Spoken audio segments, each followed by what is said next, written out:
اس کی تین کیفیات ہو سکتی ہیں، کیوں اللہ کی طرف سے یہ چیزیں آتی ہیں۔ سب سے پہلی شے ہے، اب وہ جو آیات میں نے سنائی تھی وہ سن لیجیے پہلے ترجمہ۔ سورہ تغابن میں فرمایا ما صاب من مصیبت الا باذن اللہ، دیکھو کوئی مصیبت تم پر نہیں آ سکتی، نہیں آتی مگر اللہ کے اذن سے۔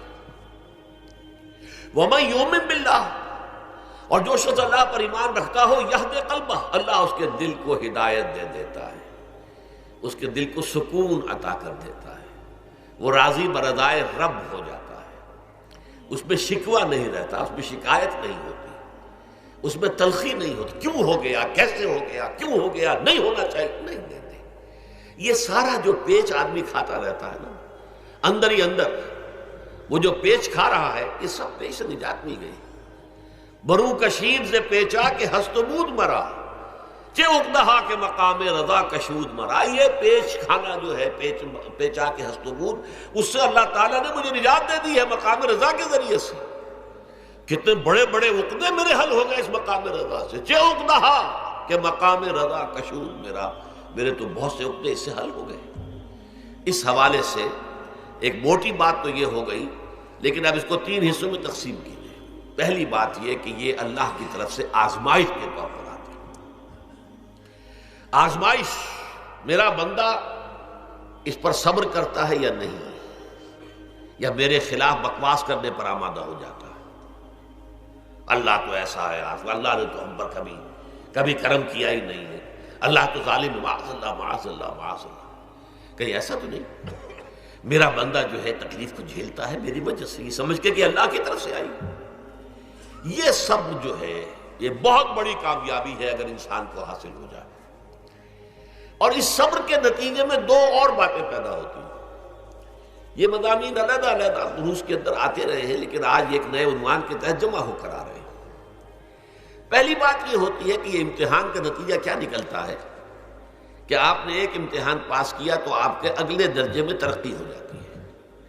5ویں کا امتحان پاس کر لیا نا تو 6ٹھی میں جائیں گے، اب 6ٹھی کا امتحان پاس کریں گے تو 7ویں میں جائیں گے، 7ویں کا پاس کریں گے تو 8ویں میں۔ درجہ بدرجہ انسان کی دینی، ایمانی اور روحانی ترقی کا ذریعہ یہ آزمائش ہوتی ہے۔ جتنا اس میں صبر ہوگا، جتنا اس میں تسلیم و رضا جو ہے آپ حاصل کرتے جائیں گے تو آپ کے درجے بلند ہوتے چلے جائیں گے۔ آپ کا امتحان کڑے سے کڑا آئے گا، بڑے سے بڑا آئے گا، مشکل سے مشکل تر آئے گا۔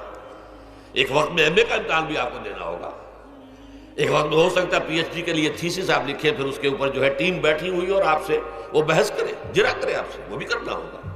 لیکن یہ کہ اگر پرائمری ہی میں فیل ہو گئے تو اس کا سوال ہی پیدا نہیں ہوتا کہ کبھی آپ ایم اے کا یا پی ایچ ڈی کا تھیسس بھی لکھیں۔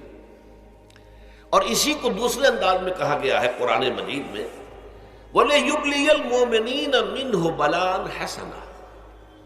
اصل میں ابلا کہتے ہیں، بلا یبلو جو ہے عربی زبان میں آتا ہے آزمانا۔ خلق الموت والحیات لیبلوکم ایکم احسن عملا، یہی معنی ابتلا کے میں، ابتلا یبتلی آزمانا۔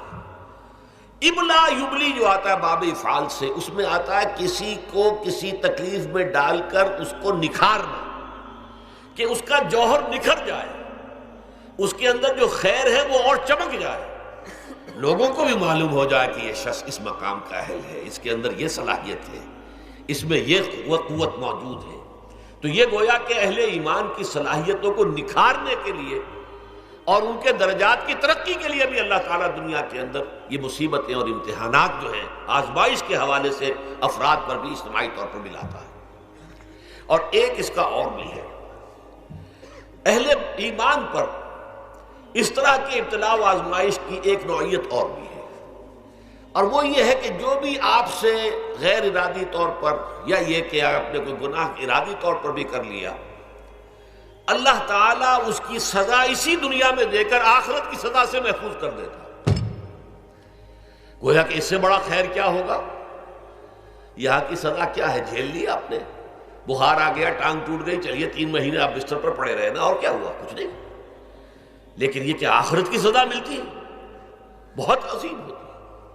لہذا کفارہ بناتا ہے اللہ تعالیٰ گناہ، ان جو بھی گناہ ہو گئے ہیں، غلطیاں ہو گئی ہیں، ان کا کفارہ اللہ تعالیٰ بندہ مومن کے لیے، حضور کی ایک حدیث ہے، اس کا متن مجھے اس وقت یاد نہیں ہے، کہ مومن کا معاملہ عجیب ہے، اسے کوئی تکلیف پہنچتی ہے صبر کرتا ہے، وہ اس کے گناہوں کا کفارہ بن جاتا ہے، اور اگر کوئی خوبی ملتی ہے تو اللہ تعالیٰ کا شکر ادا کرتا ہے، اس کے درجات بلند ہو جاتے ہیں۔ تو یہ معاملہ جو ہے اللہ تعالیٰ کی طرف سے بندہ مومن کے حق میں خیر، کہ در حقیقت اس کے ان گناہوں کی پاداش کہ جو اس نے یہاں کر لیے ہیں یہی دنیا میں دے کر دھو دیا جائے، پاک کر دیا جائے۔ جیسے آپ کو معلوم ہے دھوبی جو ہے کپڑے کو بھٹی میں چڑھاتا ہے، گرم پانی میں ڈالتا ہے کہ ڈالتا ہے تاکہ اس کا میل نکلے، اس کے آگے پٹکتا بھی ہے ذرا اس کو تاکہ وہ میل اچھی طرح چھٹ جائے اس سے۔ اسی طرح اگر دنیا میں ہمارے میل چھٹ جائیں، دنیا میں اگر ہمارے گناہ دھل جائیں تو یہ بڑے نفع کا سودا ہے، بڑے نفع کا سودا ہے، بڑے نفع کا سودا ہے۔ اس اعتبار سے آپ غور کیجئے کہ اگر یہ حقائق ہمارے سامنے رہے تو کیا کوئی تکلیف دنیا کی ہمیں بھاری محسوس ہوگی؟